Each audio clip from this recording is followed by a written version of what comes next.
প্রতিদিন রাতে আমার দেবরের ঘর থেকে বিভিন্ন আবেগপূর্ণ আওয়াজ শোনা যেত। সেই আওয়াজগুলো শুনে আমার মনেও এক অদ্ভুত কৌতূহল সৃষ্টি হতো। একদিন কৌতূহল সামলাতে না পেরে আমি তাদের ঘরের জানালার কাছে গিয়ে সবকিছু দেখতে শুরু করলাম। সেই মুহূর্তে যা দেখলাম তাতে আমার মন অবাক হয়ে গিয়েছিল। তখন দেবরকে দেখে আমার হৃদয়েও এক অদ্ভুত অস্থিরতা সৃষ্টি হয়েছিল। সেই অভিজ্ঞতা আমাকে ভীষণভাবে নাড়া দিয়েছিল। এখনও সেই মুহূর্ত আমার মনের গভীরে জায়গা করে আছে এবং তা আমি সহজে ভুলতে পারছি না। সবকিছু দেখে আমার আবেগকে নিয়ন্ত্রণ করা খুব কঠিন হয়ে গিয়েছিল। তখন আমি একটি সিদ্ধান্ত নেই। সেদিন বাড়িতে অন্য কেউ ছিল না। রাতে আমি ভাবির বিশেষ পোশাক পরে দেবরের ঘরে চলে যাই। তারপর রাত গভীর হলে দেবর আমাকে তার হ্যালো বন্ধুরা, আমার নাম প্রিয়া। আমি দেখতে খুবই সাধারণ হলেও আমার জীবন একটু অন্যরকম। আমি একটি মধ্যবিত্ত পরিবারে জন্মেছি। ছোটবেলায় গ্রামে থাকতাম, যেখানে মানুষজন নিজেদের জীবনের নানা ঘটনা খুব খোলামেলাভাবে বলত।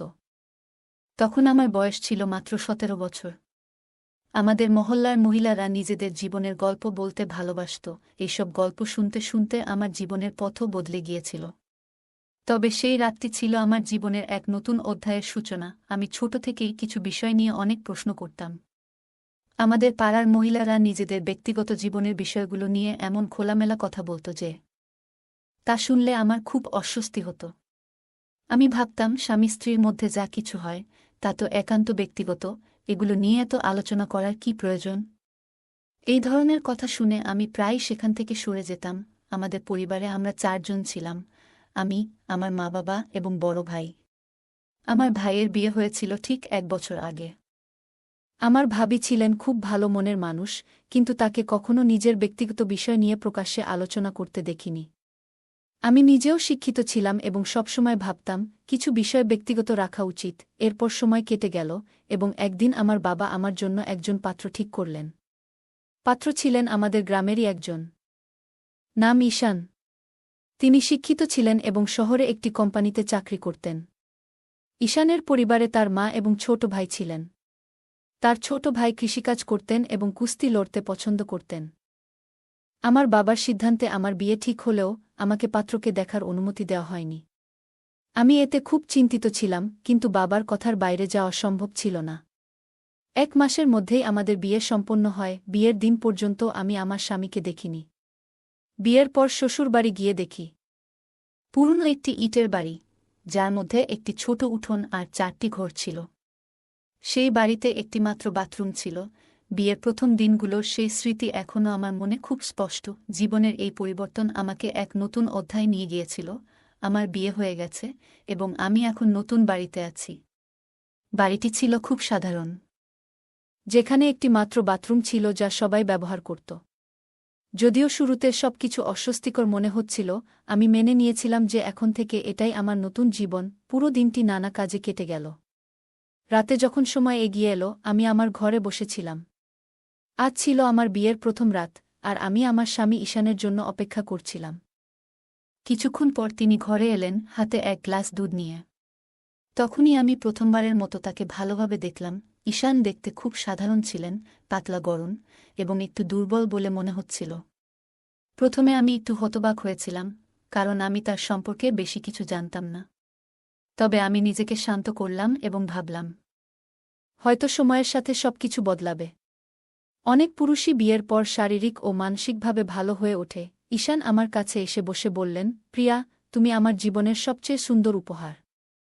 তোমার মতো জীবনসঙ্গী পাওয়ার স্বপ্ন আমি দীর্ঘদিন ধরে দেখেছি। আজ সেটা পূরণ হল। তিনি আমার দিকে দুধের গ্লাস বাড়িয়ে দিয়ে বললেন, এটা পান করো। আমি একটু লজ্জা পেয়ে বললাম, আপনি আগে খান, তারপর আমি খাব। তিনি হেসে গ্লাস থেকে 1 চুমুক নিলেন এবং তারপর আমাকে দিলেন। সেই মুহূর্তে আমার মনে হল, এই নতুন জীবনে আমি ধীরে ধীরে মানিয়ে নেব। ঈশান প্রথমেই দুধের গ্লাস থেকে 1 চুমুক নিলেন, তারপর আমার দিকে এগিয়ে দিলেন। আমি বাকি দুধ পান করলাম। তার এই আচরণে আমার মনে ভালো লাগার অনুভূতি জন্ম নিল। তখন তার ব্যবহার আমাকে সত্যিই মুগ্ধ করেছিল। কিছুক্ষণ পর ঈশান আমার হাত ধরে আমাকে কাছে টেনে নিলেন। আমার মনে এক অদ্ভুত উত্তেজনায় ভরে উঠেছিল। কিন্তু আচমকা তিনি নিজেকে দূরে সরিয়ে নিয়ে ঘুমানোর জন্য শুয়ে পড়লেন। আমি খুবই বিভ্রান্ত হয়ে পড়লাম। আজ ছিল আমাদের বিয়ের প্রথম রাত এবং আমি এই রাতকে বিশেষভাবে মনে রাখার মতো করে কাটানোর স্বপ্ন দেখেছিলাম। কিন্তু সেই স্বপ্ন মুহূর্তেই ভেঙে গিয়েছিল। আমি বিছানায় শুয়ে রইলাম আর চিন্তা করতে লাগলাম। কিছুক্ষণ পর দেখলাম ঈশান গভীর ঘুমে তলিয়ে গেছেন। আমি তখন নিজেকে শান্ত রাখার চেষ্টা করলাম, তবে মনকে স্থির করতে পারছিলাম না।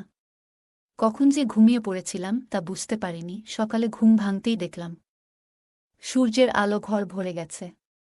আমি উঠে বাথরুমে গিয়ে ফ্রেশ হলাম। তারপর বাইরে এসে দেখি আমার ছোট ভাবি বাসন মাজছেন। আমি তার পাশে গিয়ে সাহায্য করতে লাগলাম। ভাবি মুচকি হেসে বললেন, প্রিয়া ভাবি, কাল রাতে কেমন কাটল? নিশ্চয়ই খুব আনন্দময় ছিল, তাই না? জার্জিকে বেশি বিরক্ত তো করেনি বলেই তিনি হাসতে লাগলেন। তার কথা শুনে আমি এক মুহূর্তে নির্বাক হয়ে গেলাম।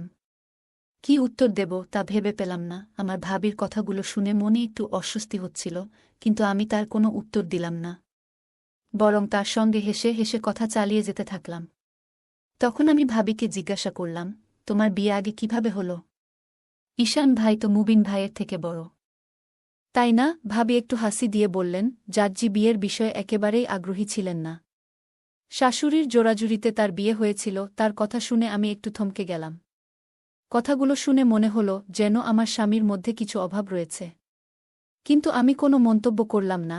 আমরা তখন বাসন মাজছিলাম এবং এর পাশাপাশি গল্প করছিলাম। এমন সময় ভাবির ছোট ছেলের কান্নার শব্দ ভেসে এলো।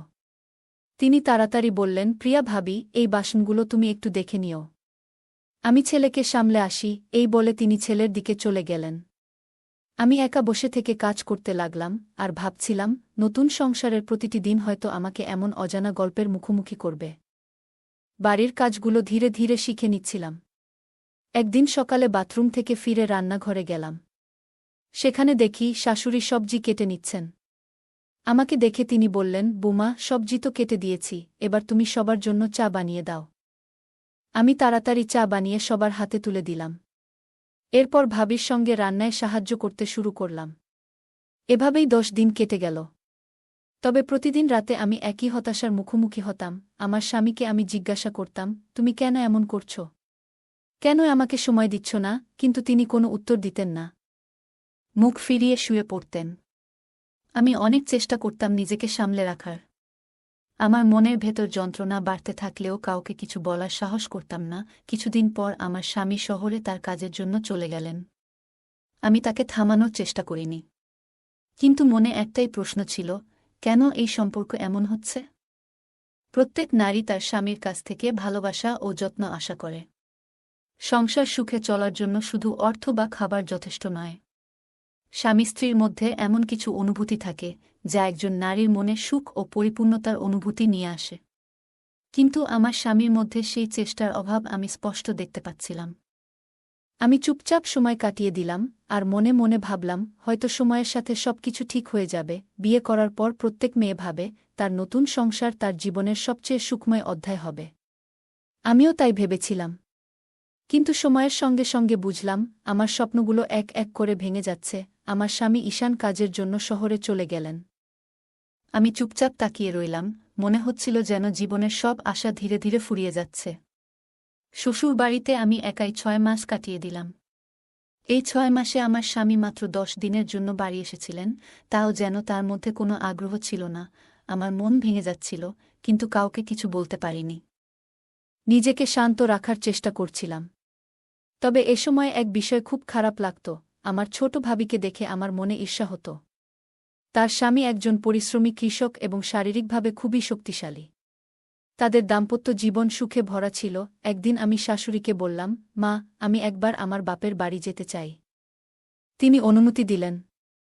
পরদিন সকালে আমার দেবর আমাকে বাপের বাড়ি পৌঁছে দিয়ে নিজে আবার ফিরে গেলেন। বাপের বাড়িতে পৌঁছানোর পর মা ও ভাবি আমার কাছে জানতে চাইলেন, শ্বশুরবাড়ি কেমন? তোমার সেখানে সময় ভালো কাটছে তো? আমি চুপ করে রইলাম। কি বলবো বুঝতে পারছিলাম না। আমার মনের কষ্ট কাউকে বোঝাতে পারছিলাম না। বাপের বাড়িতে গিয়ে সবাই যখন আমার শ্বশুরবাড়ির খোঁজ খবর নিতে লাগল, আমি মুখে হাসি রেখে বললাম, সব ঠিক আছে, কিন্তু যার ঠিক থাকার কথা সেই ঠিক নেই। এ কথা কারো সঙ্গে বলার সাহস হয়নি। আমি জানতাম এ কথা বললে সবাই কেবল হাসবে। ধীরে ধীরে আমি বাপের বাড়ির মহিলাদের সঙ্গে বসতে শুরু করলাম। তারা নিজেদের জীবনের নানা অভিজ্ঞতা, বিশেষত স্বামী স্ত্রীর সম্পর্কের বিষয়ে খোলাখুলি কথা বলত। আমি তাদের কথা মন দিয়ে শুনতাম, কিন্তু কিছুই বলতাম না। আমার তো বলার মতো কিছুই ছিল না। ওই মহিলারা এমনভাবে তাদের গল্প বলত, যেন সবকিছুই খুব স্বাভাবিক। তাদের কথায় আমার মন কখনো দোলা দিয়ে উঠত, কখনো সইতে না পেরে ব্যথিত হতো। আমি ভাবতাম, ইস, আমার স্বামী যদি আমাকে এভাবে ভালোবাসত। কিন্তু বাস্তবতা ছিল ভিন্ন। আমার মনের ভেতরে যে পরিবর্তন হচ্ছিল, তা আমি নিজেও টের পাচ্ছিলাম। বাপের বাড়িতে কাটানো 1 মাসে তাদের কথাগুলো আমার মনে গেঁথে গিয়েছিল। আমি অনুভব করছিলাম, আমিও আমার স্বামীর সঙ্গে এক সুন্দর সম্পর্ক চাই, যেখানে ভালোবাসা ও অনুভূতির গভীরতা থাকবে। হঠাৎ একদিন আমার দেবর এসে বলল, চলুন, আপনাকে শ্বশুরবাড়ি নিয়ে যেতে হবে। মা বাবা আনন্দের সঙ্গে আমাকে বিদায় দিলেন। আমি আবার আমার শ্বশুরবাড়ি ফিরে এলাম। কিন্তু ফিরে দেখলাম, আমার স্বামী তখনও শহরে। বাড়িতে ফিরে আসি, মনটা একটু বিষণ্ণ ছিল। তখন গরমকাল চলছিল, এবং এই গরমে ঘরে ঘুমানোর সময়ও তাপমাত্রা অসহ্য লাগছিল। এক রাতে, রাত প্রায় 1টার দিকে, বাথরুমে যাওয়ার জন্য আমি ঘুম থেকে উঠি। দেবরের ঘরের পাশ দিয়ে যাওয়ার সময় আমি একটা অদ্ভুত আওয়াজ শুনতে পাই। প্রথমে কিছুই বুঝতে পারছিলাম না, কেন এমন শব্দ হচ্ছে। আমার কৌতূহল বাড়তে থাকে, এবং আমি তাদের ঘরের জানালার পাশে গিয়ে একটু উকি দেই। ঘরে হালকা আলো জ্বলছিল, পাখা চলছিল, এবং জানালাগুলো খুলে রাখা ছিল তীব্র গরমের কারণে। যে দৃশ্য দেখলাম তা আমার মনের গভীরে একটা ঝড় তুলে দিল। আমি ভেতরে থেকে অবাক হয়ে ভাবছিলাম, কিভাবে এমন একটা দৃশ্য আমাকে প্রভাবিত করতে পারে। নিজের ভেতরে ভীষণ অপরাধবোধ কাজ করছিল, যেন আমি এমন কিছু দেখেছি যা আমার দেখা উচিত ছিল না। আমি সঙ্গে সঙ্গে সেখান থেকে সরে আসি, বাথরুমে যাই এবং তারপর আমার ঘরে ফিরে এসে শুয়ে পড়ি। কিন্তু আমার চোখে আর ঘুম নেই। বিছানায় শুয়ে শুয়ে আমি শুধু ভাবছিলাম, কেন আমি এমন অনুভব করছি। আমার মনকে বারবার বোঝানোর চেষ্টা করছিলাম যে এই ভাবনাগুলো ঠিক নয়। এভাবেই ধীরে ধীরে আমার জীবনের প্রতিদিনের গল্প এগিয়ে যেতে থাকে। এমন ঘটনা প্রায়ই ঘটছিল। তার কিছুদিন পর আবার আমি সেই একই ঘটনার সম্মুখীন হই। সন্ধ্যার গরম আবহাওয়ায় বাড়ি ভেতরে থাকলেও ঘুমাতে অসুবিধা হচ্ছিল। এক রাতে ঘুম ভেঙে আমি বাইরে এসে বাগানের পাশ দিয়ে হাঁটছিলাম। হঠাৎ একটি ঘরের কাছ থেকে অদ্ভুত শব্দ শুনতে পাই। আমি বুঝতে পারছিলাম না যে এটি কী কারণে হচ্ছে। কৌতূহলী হয়ে আমি জানালার দিকে এগিয়ে যাই। জানালা থেকে ভেতরে উকি দিয়ে দেখি, ঘরে হালকা আলো জ্বলছিল এবং পাখা চলছিল। দৃশ্যটি দেখে আমি অবাক হয়ে যাই। দৃশ্যটি আমার মনের গভীরে এক অদ্ভুত অনুভূতি সৃষ্টি করে। আমি দ্রুত সেখান থেকে সরে আসি এবং নিজের ঘরে ফিরে যাই। সকাল হলে আমি আমার ছোট ভাবিকে দেখি একটু অস্বাভাবিকভাবে হাঁটছেন। আমি তার দিকে তাকিয়ে হেসে বললাম, কি ব্যাপার? মনে হচ্ছে শরীরটা ভালো নেই। তিনি লজ্জা পেয়ে বললেন, হ্যাঁ, বোন, একটু কোমরে ব্যথা হচ্ছে। আমি মজা করে বললাম, দেখি, তোমার স্বামী যেন তোমাকে একটু বেশিই ভালোবাসে। তিনি লজ্জায় মৃদু হেসে বললেন, বুঝলে দিদি, আমার স্বামী দিনভর মাঠে কাজ করে এত পরিশ্রম করেও রাতে আমাকে সময় দেয়। আমি বলি, একটু ক্লান্তি নিয়ে বিশ্রাম নাও। কিন্তু সে বলে, তোমাকে ভালোবাসা ছাড়া আমার দিন শেষ হয় না। এখন আমি কি করি বলো? তার এই কথা শুনে আমার মনে এক ধরনের ঈর্ষা কাজ করল। তবে নিজের আবেগগুলো চেপে রেখে আমি তাকে সান্ত্বনা দিলাম। সেই দিনই তার মায়ের বাড়ি থেকে ফোন এলো। তার মা অসুস্থ, ফলে তাকে সেখানে যাওয়ার জন্য প্রস্তুতি নিতে হল। পরের দিন সকালে আমার ছোট ভাবি তার মায়ের বাড়ি যাওয়ার জন্য প্রস্তুতি নিচ্ছিলেন। যাওয়ার সময় তিনি আমাকে বললেন, দিদি, তোমার দেওর আজ সন্ধ্যায় ফিরে আসবে। দয়া করে রাতের জন্য তার জন্য দুধ গরম করে দিয়ে দিও। আমাকে 1 মাস মায়ের কাছে থাকতে হবে। আমি হেসে বললাম, তুমি নিশ্চিন্তে যাও, আমি তার ভালোভাবে যত্ন নেব। সন্ধ্যায় দেবর বাড়ি ফিরল। রাতের খাবার শেষে সবাই যার যার ঘরে চলে গেল। আমি দেবরের জন্য দুধ গরম করলাম এবং তার ঘরে গিয়ে দিলাম। ঘরে ঢুকে দেখি হালকা আলো জ্বলছে, আর সে বিছানায় শুয়ে আছে। আমি দুধের গ্লাসটা টেবিলের উপর রেখে বাইরে চলে এলাম। ঘরে ফিরে এসে মনটা অস্থির হয়ে উঠল। সেই মুহূর্তে দেখা দৃশ্য এবং নিজের অনুভূতিগুলো মনের গভীরে ছাপ ফেলে দিল। আমি ভাবছিলাম, কেন এমন অনুভূতি হচ্ছে। আমার স্বামীর প্রতি ভালোবাসা থাকা সত্ত্বেও তার সঙ্গে কিছু অভাব বোধ করছিলাম। আমি নিজের আবেগগুলো সামলানোর চেষ্টা করছিলাম। কিন্তু মন বারবার বলে উঠছিল, তোমার জীবনের কিছু সিদ্ধান্ত হয়তো ভুল ছিল, তবে আমি জানতাম নিজের পরিবার ও নীতিবোধের কথা ভেবে আমাকে এই চিন্তাগুলো থেকে মুক্ত হতে হবে। আমার দেবরের প্রতি এমন অনুভূতির কারণে আমি নিজের কাছে অপরাধবোধে ভুগছিলাম।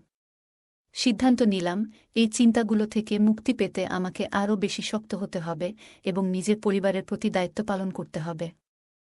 সেদিন সন্ধ্যায় আমি গভীর চিন্তায় ডুবেছিলাম।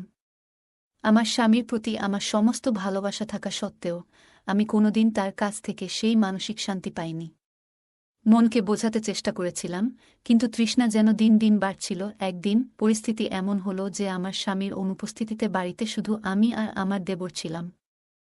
এক গভীর রাতে হঠাৎ করে একটি নতুন ভাবনা মাথায় এলো। আমি ভেবেছিলাম, যদি দেবরকে আমার দুঃখের কথা খুলে বলি। অনেক ভেবেচিন্তে আমি তার সাথে কথা বলার সিদ্ধান্ত নিলাম। রাতে আমি আমার ঘরে বসেছিলাম। সাহস সঞ্চয় করে আমি দেবরের ঘরে গেলাম। সে প্রথমে হতবাক হয়ে গেল।